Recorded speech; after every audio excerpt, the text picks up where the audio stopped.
улицу. На кухню требуют оказания помощи.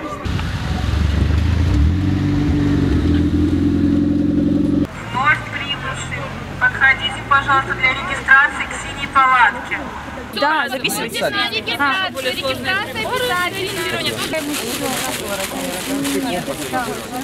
Так, еще раз объясняю, что делать. Становимся на границе квадрата Х4, растягиваем людей на север к квадрату Х3. Мы сейчас рассчитываем найти живого, дай бог, ребенка.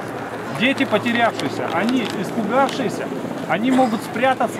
Вы возле него пройдете, ау-ау, он в шоке, уставший, запуганный, он может не отозваться.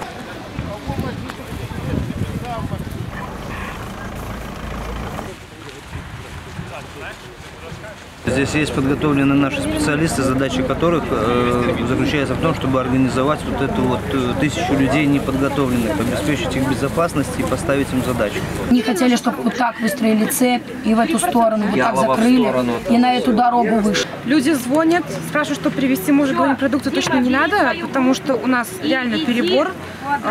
Вот. У нас проблемы больше с медикаментами, потому что люди простужаются, люди ранятся, у людей какие-то проблемы по приезду. И проблемы с канцелярией.